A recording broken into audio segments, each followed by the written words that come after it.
Okay, take 4. Just messing around out here. It's Monday the 4th, January 4th, 4th day 4 of 2021.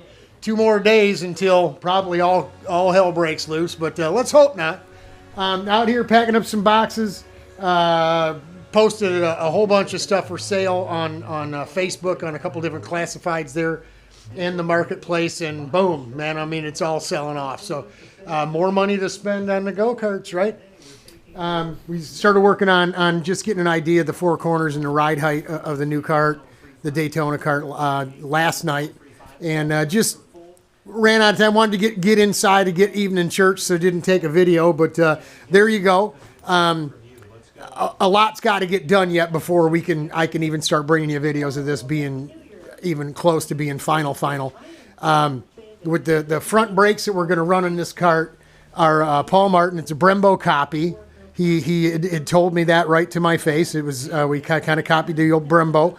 So what we've got when you center up that rotor in there is you got a good 3/4 of an inch of air gap between the tire and the brake caliper.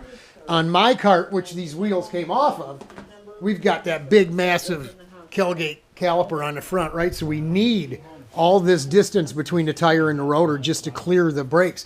We don't need it on this one here, so we can change the back spacing a little deeper, a little shallower on the front, same size wheel, just moving it all over. And what's that going to do? That's going to skinny up the go-kart, man. Right now, the way it sits, you're looking at it right now, it's 37.5 at the outside of the rear and outside of the front. We just kind of roughed it in the other night, last night. So just playing around with it at this point. We know we'd like to be all the way down to 36, but I think if we can get, another 1/2 inch on each side on the front, that brings us down an inch. We're at 36.5. I'll take it. That'll still be the narrowest F125 down at Daytona. So happy with that. We're just going to keep plugging away. We got to get the front bits back off, at least cut the brake mounts off, maybe cut the spindle arms off and everything. It just all depends. I think we're going to get away with just replacing these with the mounts for the other brake caliper. Got the big jumbo. I love this big jumbo four pot Paul Martin. He doesn't make this one anymore either. So thank God we got a hold of some good stuff here. And we'll have jumbo brakes front and rear. We know those little front brakes work fantastic because me and Rich put them on our RPM chassis that we built way back in 2000. Awesome brakes. So we're going to have one heck of a lot of brakes on this thing. We're hoping to have a heck of a lot of horsepower because we want to go back down to Daytona and we want to shake the place up. We want to come home with that big trophy. You see the vintage car here. 4th day, and we still haven't painted it yet, and there's a reason. I have an excuse. Doug Mayer, the one of the brothers, the Mayer brothers that owned Franklin Kart Shop up in Franklin, Wisconsin, was the importer of the Zip Karts into America.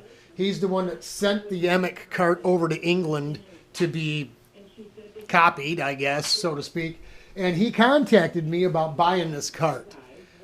He said he was trying to buy it from the people I bought it from before I got it, and just for some reason, just didn't get it done. But he told me, don't paint it.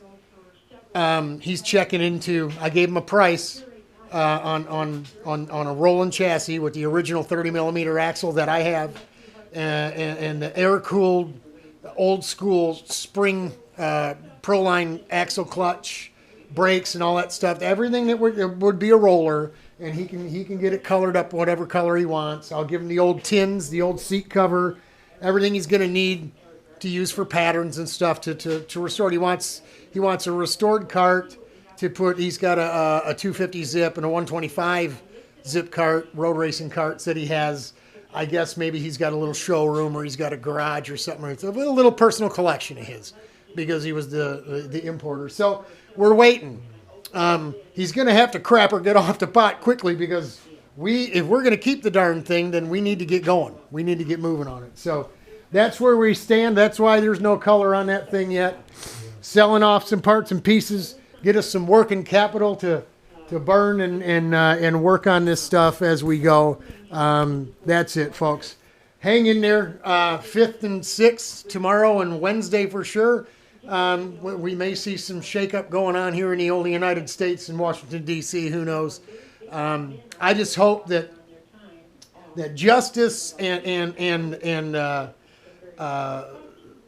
the power of good and right comes out ahead, because I think people all over the world understand we got yanked over here. That was a bogus election. We got ripped off. And I think if just the dead folks that voted, the illegal folks that voted, and the stuff that was done wrong with this mail-in thing, if you just removed those, I think this puts things right back to where we all believe it should be. And we'll get back to being able to do this stuff without worrying about, the sky falling on us. So hang in there. God bless. Godspeed, y'all. We love y'all. We know you're all watching. Lance, Dennis, everybody out there, Ben, all the guys, man, I come up with no names when it comes time. But we're thinking about y'all. We're praying for you. Hang in there, guys. We're going to build us another go-kart.